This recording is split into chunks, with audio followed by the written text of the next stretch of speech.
الحمد لله الذي أرسل رسوله بالهدى ودين الحق ليظهره على الدين كله ولو وكفى بالله شهيدا وأشهد أن لا إله إلا الله وحده لا شريك له إقرارا به وتوحيدا وأشهد أن محمدا عبده ورسوله صلى الله عليه وعلى آله وسلم تسليما مزيدا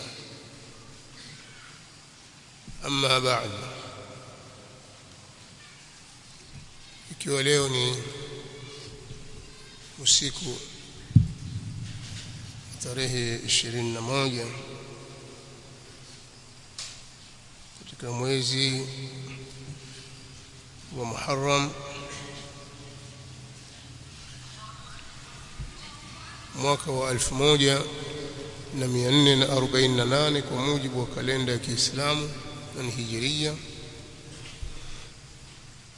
sawa na usiku wa tarehe 6 katika mwezi wa 7 mwaka wa 2026. Tuko katika muendelezo wa majalisi zetu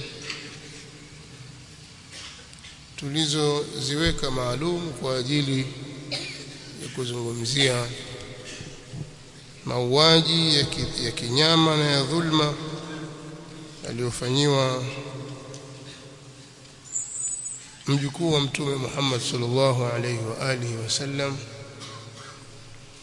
ambaye ni Al-Hussein ibn Ali ibn Abi Talib ibn Abd al-Muttalib ibn Hashim al-Hashimi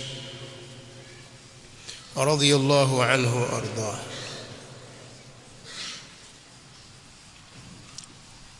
Tulisema kwamba Al-Hussein ni katika ahlul bait, ni mwana familia ya Mtume Muhammad sallallahu alaihi wasallam, ni katika watu waliokuwa katika familia ya Mtume Muhammad sallallahu alaihi wasallam, ahlul bait. Mustalahu huu au neno hili, tamko hili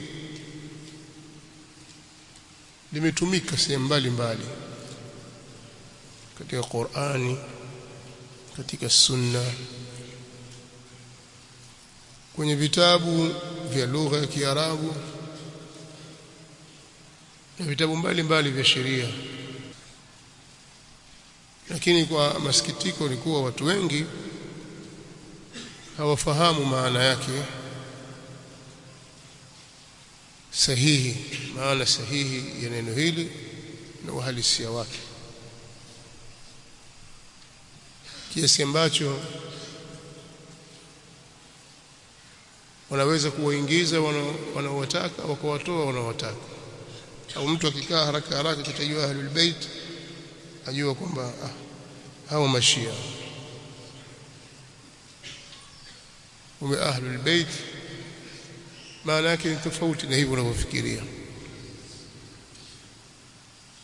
Na watu wengine wakasema sisi tuwapenda ahlul bait, kumbe wachagua watu maalum kwa malengo maalum. Lakini si kweli kwamba wanaopenda ahlul bait kama tulivyoamrishwa na Mtume Muhammad sallallahu alaihi wa alihi wasallam, kama Uislamu unavyotaka. Watu wamejichagulia baadhi ya majina ya watu wakasema kwamba hawa ndio ahlul bait. Sasa kwa mkanganyiko huo tumeona tulizungumzie jambo hili. Hussein ni katika ahlul bait. Ahlul bait ni kina nani? Hussein radhiyallahu ta'ala anhu ni katika hao ahlul bait. Sasa maudhui kwanza ni pana sana, ndefu, yana kina kirefu, maneno yake haishi haraka, lakini mimi nitafupisha maelezo katika baadhi ya nukta. Kwanza nitaeleza ni nini ahlul bait katika lugha ya Kiarabu na ni nini ahlul bait katika matumizi ya Qur'an, kadhalika katika matumizi ya sunna za Mtume Muhammad sallallahu alaihi wasallam. Ukilisoma neno ahli na neno bait, kila moja peke yake,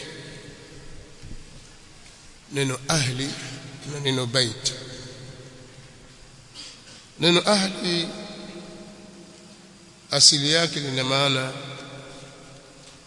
al-ahli peke yake, mke. Ahli mtu wa karibu wa mtu au jamaa yake katika familia. Pia ikisemwa ahli ikidhifishwa mahali fulani, mfano ikisemwa ahlul madhhab, wenye madhhab,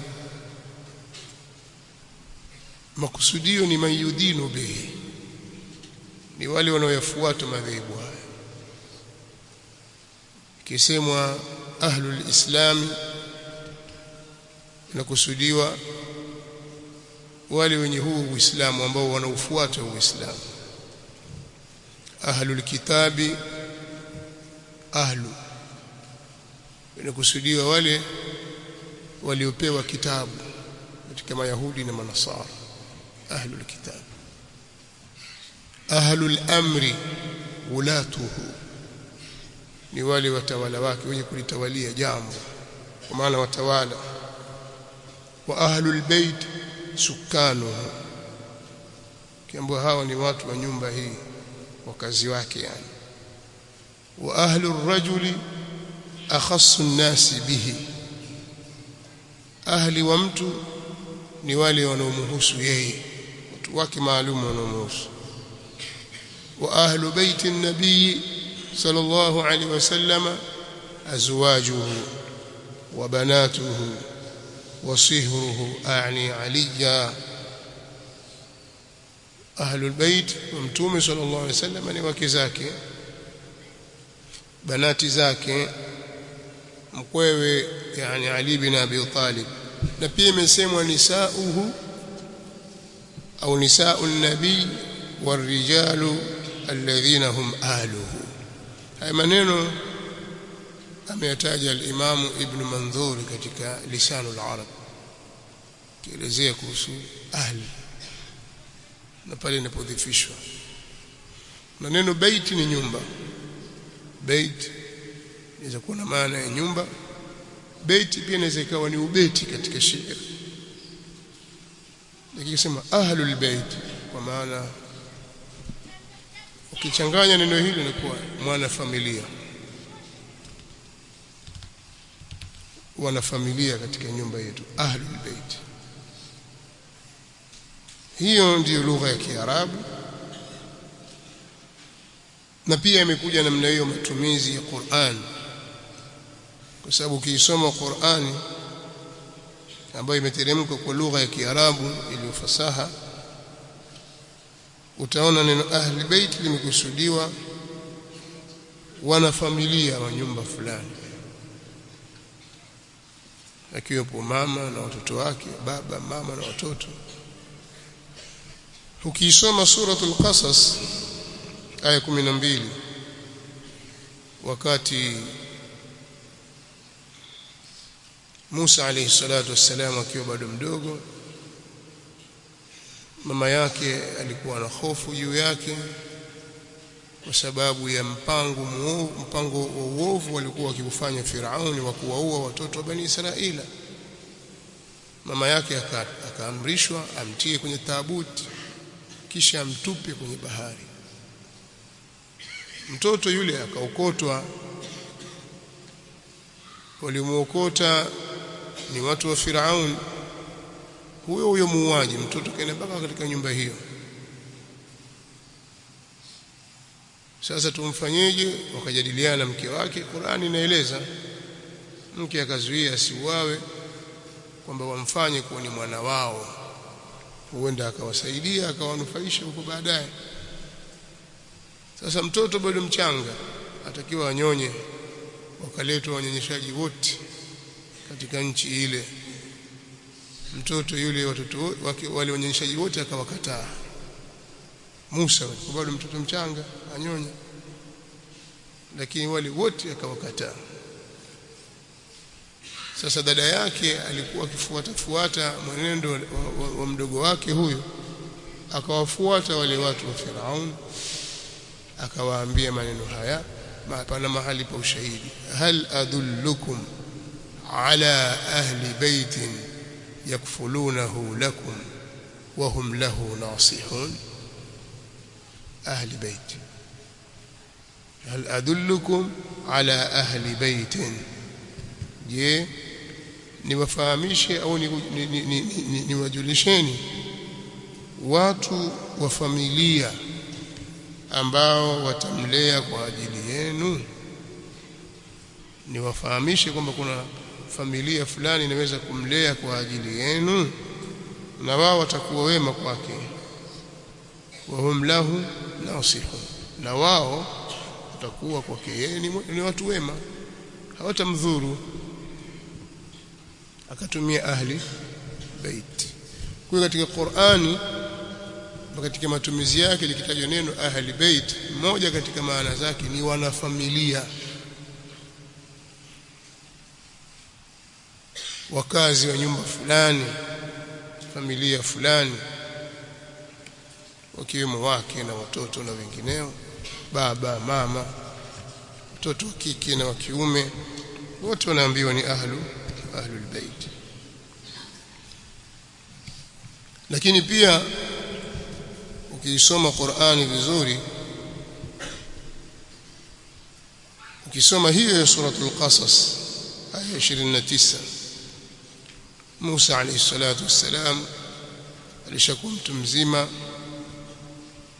akafanya aliyofanya pale Misri, akalazimika kukimbia, akaenda mpaka Madian. Allah akajalia huko akapata mke kwa mkataba maalum, akatimiza mkataba kama anavyoeleza Allah subhanahu wa ta'ala katika Al-Qasas aya 29, falamma qada Musa al-ajal, wakati Musa alipotimiza muda wake, wasara bi ahli, akasafiri na ahli yake, mahali shahid, wasara bi ahlihi, na akasafiri na ahli yake. Ukiambiwa ahli yake utafikiria haraka haraka mjomba wake, sio? Ahli yake kaka yake, ahli yake baba yake, la, hapa mkewe, mke wake. Wasara bi ahlihi, na akasafiri na mkewe. Anas min janibi turi nara, aliona moto upande wa mlima Tur. Qala li ahlihi mkuthu, akamwambia ahli yake, hakusema umkuthi, sema mkuthu, ikaikuwa dhamiria, ikaikuwa wawu ya jamaatu dhukur. Akawaambia ahli zake, ngojeni, kaeni hapa, inni anastu nara, mimi nimeuona moto, bali kule kuna moto, laali atikum minha bi khabar, huenda nikawaletea habari kutoka kwenye huo moto, pengine pana watu pale, nitauliza pale, au jadhwatin minan nar, au huenda nikawaletea kijinga cha moto, la'allakum tastalun, ili mpate kuota moto baridi, taota moto hapa. Lakini mahali shahid, wasara bi ahlihi, na akasafiri na ahli yake. Kwa matumizi ya Qur'an, ikisema ahli rajul au ahli albayt, wanakusudiwa wale watu wake wa karibu na familia, akiwemo mkewe. Kadhalika Nabiullah Ibrahim alayhi salatu wassalam tufahamu kwamba alitembelewa na malaika wale walikwenda kwa Nabii Ibrahim, lakini walikuwa wanapita wanakwenda kwa Lut, wanakwenda kuwaangamiza watu wa Sodoma. Kwa hiyo wakapita kwa Nabii Ibrahim pale. Ibrahim akawakirimu, akawaletea nyama iliyochomwa, lakini wale watu hawakula. Akawashangaa, watu gani hawa? Katika mambo yaliyopita pale walitoa bishara kwa Nabii Ibrahim ataruzikiwa mtoto kwa mke wake yule. Akashangaa sana, mke akashangaa sana, lakini Nabii Ibrahim tayari kashavuka miaka 100 na kitu, au miaka zaidi ya 80 na kitu, anakwenda 100. Mkewe tayari kashakuwa ajuz. Sasa wakawa wanashangaa, itakuwaje sisi tupate mtoto?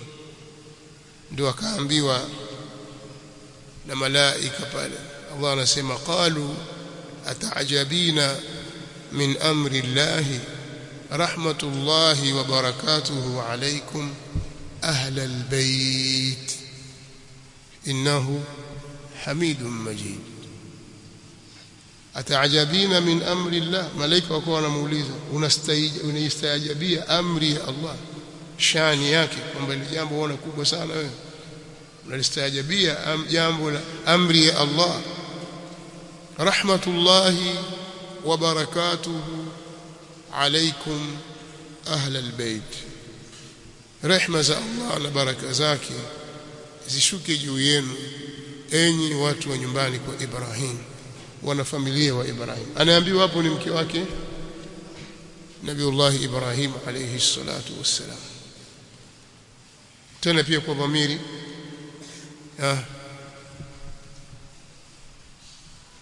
kuna alama jamaa dhukuri hapa, alaykum ahla albayt innahu hamidun majid. Hakika yeye Allah ni msifiwa mwenye kutukuzwa. Kwa hiyo kitazama matumizi ya Qur'an, utaona inawataja ahlul bait kuwa ni wale watu wa mtu, watu wake wa karibu, akiwemo mkewe. Huwezi kumtoa mke wake hata kidogo. Hiyo ndio Qur'an. Ukija katika sunna za Mtume sallallahu alayhi wa alihi wasallam, hadithi ameitaja al-Imam al-Bukhari katika sahihi yake. Kasome katika sahihi al-Bukhari, na walilahi alhamdu, wanafunzi wengi sahihi al-Bukhari wanayo, kwa ni kiasi cha kurudi na kwenda kusoma. Hadithi nambari 4793, hadithi nambari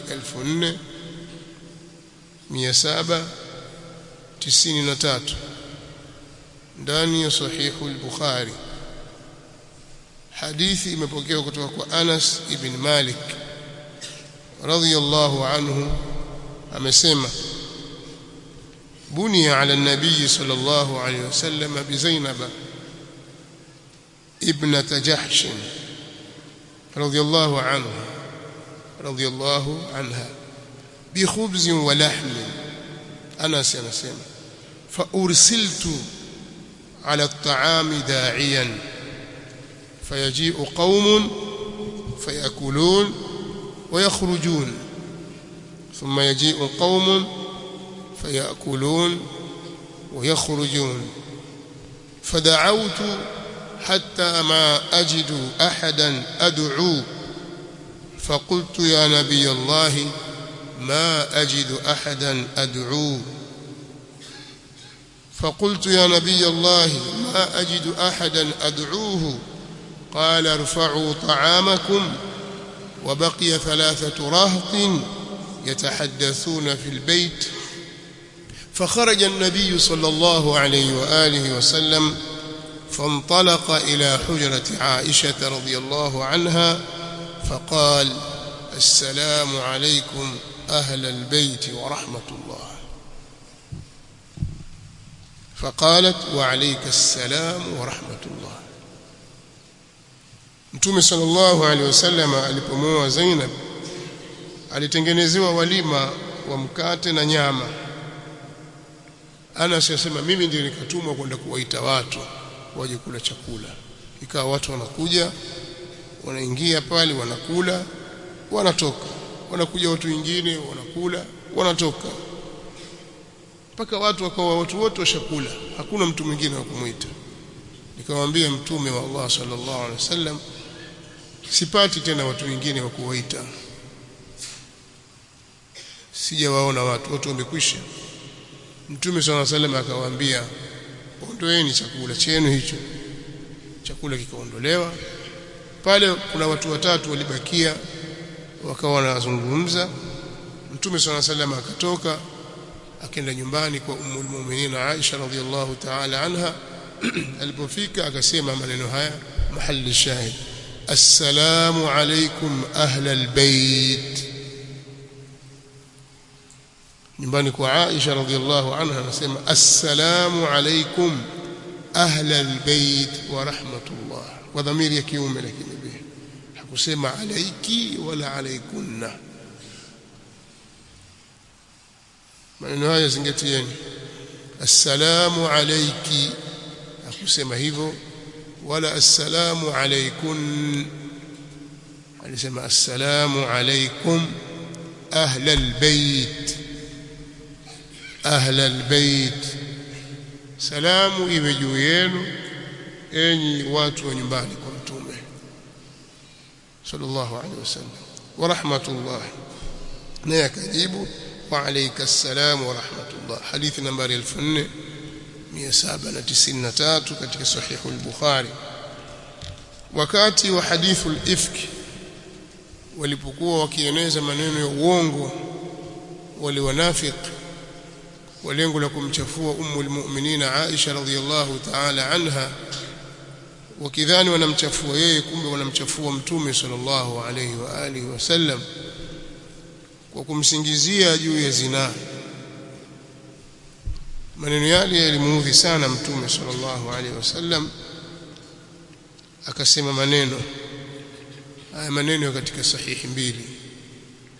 Hadithi ameitaja al-Imam al-Bukhari rahimahullahu ta'ala katika sahihi yake kwa nambari 4750 ndani ya sahihi al-Bukhari 4750, na sahihi Muslim hadithi nambari 1720 katika sahihi Muslim. Katika maneno aliyosema Mtume sallallahu alaihi wasallam huku akisikitika, anasema ya ma'shara almuslimin man ya'dhuruni fi rajulin qad balaghani adhahu fi ahli baiti. Enyi waislamu, nyinyi kongamano la waislamu, makundi ya waislamu, nani atakayenipa udhuru nikimlipizia kisasi mtu ambaye umefikiria udhia wake kwa ahli baiti wangu? Ni nani atakayenipa udhuru nikimlipizia kisasi mtu ambaye udhia wake umemfikiria ahli baiti wangu, udhia wake umefika kwa ahli baiti wangu? Fa wallahi ma alimtu ala ahli illa khaira, na apa kwa Allah, mimi sikujua kwa ahli zangu isipokuwa khair. Pia katika matumizi ya sunna, neno ahlu baiti ina maana ya familia yake, akiwemo wake, akiwemo mke. Hapa Mtume sallallahu alaihi wasallam aliposema ahli baiti alikuwa anamkusudia Ummul Mu'minina Aisha radhiyallahu ta'ala anha. Na huu ndio ufupi katika jambo hili, wa illa kama tutaamua kufuatilia ayat katika Qur'ani na hadithi za Mtume sallallahu alaihi wasallam, basi kingekusanyika kitu kingi na maneno yangerefuka kuhusu matumizi ya neno ahli au ahlul baiti likiwa linakusudiwa au na familia akiwemo mke. Wakati wa kusoma na kupitia baadhi ya vitabu, nilikitazama kitabu kimoja, ninacho kitabu siku nyingi, kinaitwa Ahlul Bait Simatuhum wa Huququhum fil Qur'an al-Karim, cha mshia mmoja akiitwa Jaafar Subhani, mshia muasir, yuko Irani huko. Amefikia martaba kwa wao kuitwa Ayatullah. Kwa ni mtu kwao ana nafasi kubwa sana. Kwa wao mtu akifikia kwenye martaba hiyo ana haki maalum anazopewa, kwa kuwa martaba yake ni ya juu sana kielimu na nafasi ya kisiasa. Sasa bwana ameandika, ana maandiko mengi sana ameandika katika kuyatetea madhhabi ya Shia Ithna Sharia al-Ja'fariyya kama wanavyoita, na huwa anatumia falsafa nyingi sana, anapindisha sana. Lakini jambo la ajabu katika vitabu vyake vyote nilivyovisoma, lakini kuna hicho Ahlul Bait Simatuhum wa Huququhum fil Qur'an al-Karim. Ana kitabu kingine chaitwa Ismatul Anbiya. Ana kitabu kingine akizungumzia masala ya adhan, sikumbuki jina lake bidhabt, masala ya adhan haya, na hasa swala la kuongezwa as-salatu khairun minan nawm, bila shaka kwamba hilo jambo halipo. Sasa anatumia falsafa na akili nyingi, lakini hakuna mtu mjinga kama yeye. Yani natija maneno yote utakuta anafeli, anaangukia pua, kwa sababu ukimsoma utaona tashwishi nenda naye taratibu tu, alafu angalia atakapotumbukia, anatumbukia kwenye shimo au mahali pabovu kabisa. Ajibu wallahi, katika masala ya dhana nimemshangaa zaidi. Sasa katika jambo hili nilimsoma katika kitabu chake hiki, ana maneno aliyozungumza, nitasoma baadhi yake. Anasema katika ukurasa wa 11 wa kitabu chake: فإذا لاحظنا موارد استعمال هذه الكلمة لا نتردد في شمولها للزوجة والأولاد وغيرهم مما تربطهم رابطة خاصة بالبيت من غير فرق بين الأولاد والأزواج، ولأجل ذلك ترى أنه سبحانه يطلقه على زوجة إبراهيم كما عرفت في الآية. sababu hapo alikuwa achambua neno Ahlul Bait lilitumika katika aya ya sura Hud: fata'ajabina min amri llahi rahmatullahi wa barakatuhu alaykum ahlal bait innahu hamidun majid. Ilikuwa kifafanua aya hii. Anasema tukitazama sehemu za matumizi ya neno hili, neno Ahlul Bait, sisi hatutilii shaka yoyote kuwa linamwenea mke, watoto na wengineo waliokuwa na mafungamano, walifungamanishwa na kiunganishi maalum katika nyumba, pasi na kutofautisha kati ya watoto na wake. Na kwa sababu hiyo utaona kuwa Allah subhanahu wa ta'ala amemuita hivyo Ahlul Bait, mke wa Nabii Ibrahim. Tunaona Allah subhanahu wa ta'ala amemuita hivyo mke wa Nabii Ibrahim, kwa maana anakubaliana na haya tunayosema kwamba neno hili Ahlul Bait katika matumizi yake ya kawaida linamwenea mke na watoto